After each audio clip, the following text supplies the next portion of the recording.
எல்லோருக்கும் வணக்கம். SSC constable GT 24-25. So இதுக்கு வந்து பார்த்தீங்கன்னா நீங்கள் எக்ஸாம் எழுதி ரிசல்ட்டுக்காக வெயிட் பண்ணிட்டுருக்கீங்க.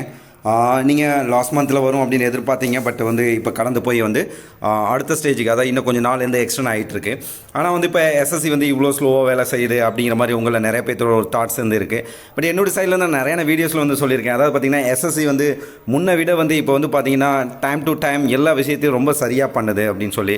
லாஸ்ட் இயர் வந்து பசங்க கூட வந்து பார்த்திங்கன்னா ரொம்ப லாஸ்ட் இந்த ஃபைனல் ரிசல்ட் வந்ததுக்கப்புறம் அப்பாயின்மெண்ட் ஆர்டர் வரலவங்களுக்கு கூட வந்து ரொம்ப வந்து வருத்தப்பட்டாங்க. அண்ணா இப்போ வரல அப்படி வரல அப்படிங்கிற மாதிரி. பட் அவங்க வந்து பார்த்திங்க அப்படின்னா வந்து ஜனவரி பிப்ரவரி மார்ச் அந்த மாதிரி டைமில் வந்து பார்த்திங்கன்னா யூனிஃபார்ம் போட்டு ட்ரைனிங் பண்ண ஆரம்பிச்சிட்டாங்க.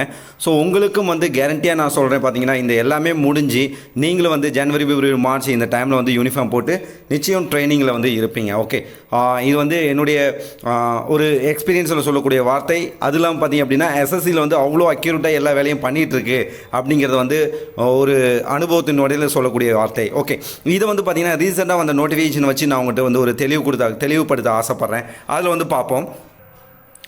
ஸோ இது வந்து பார்த்திங்க அப்படின்னா லாஸ்ட் மந்த் வந்த எஸ்எஸ்சி ஸ்டாஃப் செலெக்ஷன் கமிஷனோட பார்த்தீங்கன்னா tentative calendar of examination for the year 2025-26. Okay, so இதுலேருந்து நான் வந்து உங்களுக்கு ஒரு தெளிவான விஷயத்தை வந்து சொல்ல ஆசைப்பட்றேன். அதில் வந்து பார்த்திங்க அப்படின்னா இப்போ பாருங்கள் இந்த 4வது சீரியல் நம்பர் 4 பார்த்தீங்கன்னா செலெக்ஷன் போஸ்ட் எக்ஸாமினேஷன் ஸ்பேஸ் 13. இதில் வந்து பார்த்தீங்கன்னா இங்கே வந்து சொல்லியிருக்காங்க டேட் அட்வர்டைஸ்மெண்ட் டேட் எப்போ வரும் அப்படின்னா 2/6/2025 வரணும். இதை நோட் பண்ணிக்கிட்டே இருங்க. க்ளோசிங் டேட் பார்த்தீங்கன்னா 23/6/2025. அதுக்கப்புறம் பார்த்தீங்கன்னா எக்ஸாம் டேட் அப்படின்னா 24 ஜூலைலேருந்து ஆகஸ்ட் 4 வரலும் நடக்கும் அப்படின்னு சொல்லி இதில் சொல்லியிருக்காங்க. ஸோ இப்போ ரீசெண்டாக வந்த நோட்டிஃபிகேஷன் தான் இது. இதில் வந்து பார்த்தீங்கன்னா advertisement number space 13/2025 selection post. Okay, இதில் வந்து பார்த்தீங்கன்னா இதுதான் வந்து கொடுத்துருக்காங்க. இதில் பாருங்கள் date for submission of online application இப்போ பார்த்தீங்கன்னா 2/6 அங்கே சொன்ன அதே டேட்டில் வந்து பார்த்தீங்க அப்படின்னா இங்கே நோட்டிஃபிகேஷன் வந்துச்சு. அதே பார்த்தீங்கன்னா 23/6/2025 அந்த டேட் வரலாம். அதுக்கப்புறம் வந்து எக்ஸாம் டேட் நான் வந்து பார்க்கலாம்.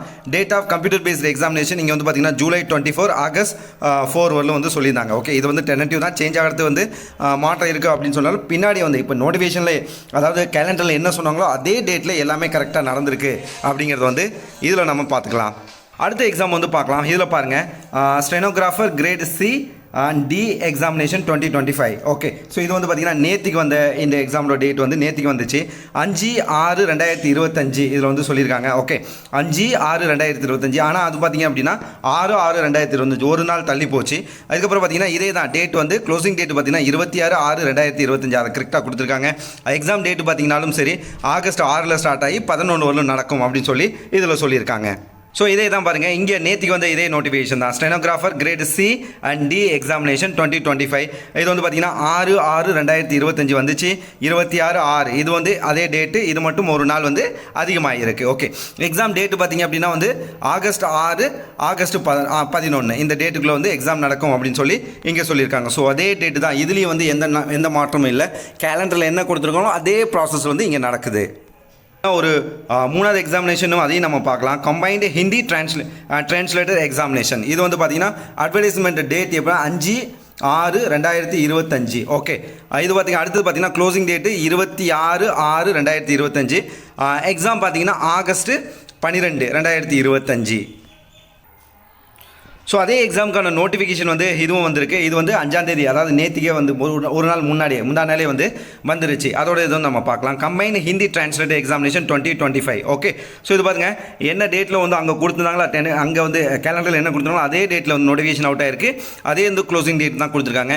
எக்ஸாம் டேட்டு இங்கே பார்த்திங்க அப்படின்னா வந்து ஆகஸ்ட் 12 2025 அதே டேட் தான் இருக்குது. ஸோ எல்லாத்தையும் ஒட்டுமொத்தமாக நம்ம பார்த்தோம் அப்படின்னா இந்த எஸ்எஸ்சியோட ப்ராசஸ் வந்து ரொம்ப சரியாக நடக்குது. நீங்கள் பயப்பட தேவையில்லை. அந்த பார்டர் மார்க்கில் இருக்கவங்க கொஞ்சம் பயம் இருக்க தான் இருக்கும், தேடல் அதிகமாக தான் இருக்கும்.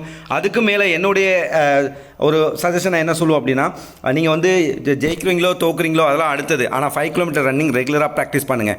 என்ன எடுத்துக்கு நான் வந்து இன்றைக்கி இன்ஸ்பெக்டராக ஒர்க் பண்ணுறேன். இப்போ லீவில் கூட வந்திருக்கேன். ஆனால் என்ன நீங்கள் அப்சர்வ் பண்ணிங்கன்னா தெரியும், நிறைய பேர் நான் அப்சர்வ் பண்ணியிருக்கீங்க. டெய்லியும் பார்த்திங்க அப்படின்னா 10 கிலோமீட்டரோ 5 கிலோமீட்டரோ ஓடுறேன். இந்த வந்து ஒரு 25 டேஸில் 250 கிலோமீட்டர் ஓடணும் டார்கெட் வச்சு ஓடுறேன். எனக்கு வந்து ஃபேமிலி இருக்குது. இங்கே வந்து பார்த்திங்கன்னா என்னுடையும் கொஞ்சம் ரெஸ்பான்சிபிலிட்டி அதிகம். ஒர்க்கில் போனாலும் சரி அந்த ஒரு ரெஸ்பான்சிபிலிட்டி வந்து எனக்கு இருந்துகிட்டே இருக்கும். அதுக்கு மேலே வந்து நான் புத்தகம் எழுதிட்டு இருக்கேன், நியூஸ் பேப்பர் படித்து அதை ஹிண்ட்ஸ் எடுத்து பசங்களுக்கு கொடுத்துட்ருக்கேன். உங்களுக்கு இந்த மாதிரி ஒரு நாளுக்கு வந்து ஒரு வீடியோ 2 போகிறேன். அப்படி பார்த்தாலும் 1 மணி நேரம் 2 மணி நேரம் ஸ்பெண்ட் பண்ணுற மாதிரி தான் இருக்கும். ஸோ எல்லாத்தையும் வந்து என்னுடைய ஒர்க் டைம்லாம் பார்த்து அப்படின்னா ஒரு 8 to 10 மணி நேரம் வந்து எக்ஸ்ட்ரா நான் வந்து ஸ்பெண்ட் பண்ணிட்டு தான் இருக்கேன். அப்படி பார்க்கும்பொழுது நீங்கள் வந்து ஒரு வேலைக்கு போகிறதா இருந்தாலும் சரி, படிக்கிற ஆளாக இருந்தாலும் சரி, காலேஜ் போகிற ஆளாக இருந்தாலும் சரி, யாராக இருந்தாலும் சரி, உங்களால் வந்து ரெகுலராக மார்னிங் 1 hour டைம் எடுக்க முடியும். ஸோ ரெகுலராக ப்ராக்டிஸ் பண்ணுங்கள். எஸ்எஸ்சி வந்து அப்டேட் வந்து ரொம்ப சூப்பராக கொடுத்துக்கிட்டே இருக்குது. நிச்சயம் நீங்கள் நினச்சது போல் வந்து நல்ல செய்தியே வந்துக்கிட்டே இருக்கும். ஸோ அதுக்கு நீங்கள் கொஞ்சம் பொறுமையாக தயாராகுங்க. All the best.